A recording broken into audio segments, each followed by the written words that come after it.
ସେଦିନ ସକାଳୁ ସକାଳୁ ପାଗଟା ଭଲ ଥିଲା, ବେଶୀ ଖରା ନଥିଲା କି ବର୍ଷା ବି ନଥିଲା। ଗାଧୋଇ ସାରି ଲୁଗା ଶୁଖାଇବା ପାଇଁ ବାଡ଼ିପଟକୁ ଆସିଥିଲି। କପଡ଼ା ଶୁଖଉ ଶୁଖଉ ସାରୁ ଗଛ ଉପରେ ଆଖି ପଡ଼ି ଯାଇଥିଲା।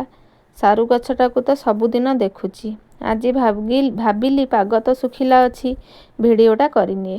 ଭିଡ଼ିଓ କରିବାର କାରଣ, କେତେ ସୁନ୍ଦର ଓ ସତେଜ ହୃଷ୍ଟପୃଷ୍ଟ ହୋଇ ସାରୁ ଗଛଟା ବଢ଼ିଛି। ପତ୍ର କେତେ ବଡ଼ ବଡ଼, ଢାଲିଆ ଢାଲିଆ। ଆପଣମାନେ ଭାବୁଥିବେ ସାରୁ ଗଛର ପୁଣି ଭିଡ଼ିଓ। ଏହାର ପତ୍ରକୁ ଦେଖିଲେ କେତେ ସୁନ୍ଦର ଦେଖାଯାଉଛି। ସୁନ୍ଦରତାର ଆଖିରେ ଆପଣମାନେ ଦେଖିଲେ ଆପଣମାନଙ୍କୁ ବି ଏହି ସାରୁ ଗଛ ଓ ତାର ପତ୍ର ମଧ୍ୟ ସୁନ୍ଦର ଲାଗିବ। ମଣିଷର ଆଖିରେ ସବୁ କିଛି ଅଛି, ସୁନ୍ଦରତା ଓ ଅସୁନ୍ଦରତା। ସାରୁ ଗଛର ଏହି ଢାଲିଆ ପତ୍ର ଦେଖି କ'ଣ ଭାବୁଥିଲି ଆପଣମାନେ ଜାଣିଛନ୍ତି? ବେଙ୍ଗୁଲି ରାଣୀ ବର୍ଷା ଦିନରେ ସାରୁ ଗଛ ମୂଳରେ ଘର କରି କାହିଁକି ରହିଥାଏ?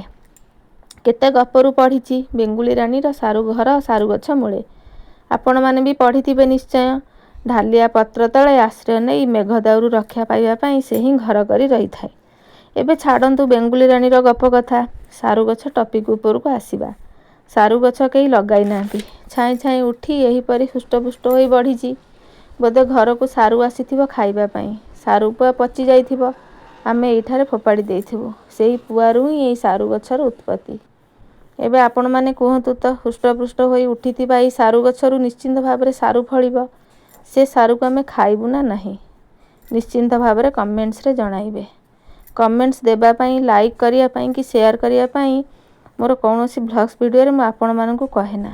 ଆପଣମାନେ ସମସ୍ତେ ମୋର ପ୍ରିୟ ପରିଜନ ଦେଖୁଛନ୍ତି। ମୋର ପ୍ରାୟ ମିନି ଭ୍ଲଗ୍ସ ଗୁଡ଼ିକର ଭ୍ୟୁଜ୍ 400ରୁ 500 କି 700ରୁ 800 ଆସୁଛି। ଲାଇକ୍ସ ଆସୁଛି 4ଟା କି 5ଟା, ଅତି ବେଶୀରେ 10ଟା କି 15ଟା। ସେଥିପାଇଁ ମୁଁ ଆପଣମାନଙ୍କୁ ବାଧ୍ୟ କରେ ନା ଲାଇକ୍ସଟିଏ କରିବା ପାଇଁ, କି ମୋତେ ଉତ୍ସାହିତ କରି କମେଣ୍ଟସରେ କିଛି ଲେଖିବା ପାଇଁ।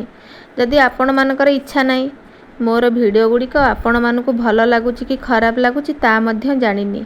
ଏବେ ରହୁଛି। ଆଜି କିନ୍ତୁ ଭଲ ଚିକ୍‌ଚିକ୍ ଖରା ହୋଇଛି। ଘରେ ରଖାଯାଇଥିବା ମୁଗରେ ପୋକ ଲାଗିଯାଇଥିଲା। ଆଜି ଖରା ଦେଖି ମୁଗ ସବୁକୁ ଖରା ଦିଆଯାଇଛି। ସାରୁ ଗଛଟା ବି କଅଁଳ ଖରା ପାଇ ସତେଜ ଦେଖାଯାଉଛି। ସାରୁ ଗଛ ପାଖରେ ଅମୃତଭଣ୍ଡା ଗଛ ଉଠି 2ଟି କଢ଼ ହେଲାଣି। ଏବେ ରହୁଛି। ମୁଗ ସବୁ ଖରା ଖାଇଯାଉ। ମୁଗ ପୋକ ଛାଡ଼ିବା ଭାରି କଷ୍ଟ। କ'ଣ କଲେ ମୁଗରେ ପୋକ ଲାଗିବେନି ଆପଣମାନେ ମତାମତ ନିଶ୍ଚୟ ଦେବେ ତ? ପୁଣି କହିଦେଲି କମେଣ୍ଟସଟିଏ ଲେଖିବା ପାଇଁ। ରହୁଛି।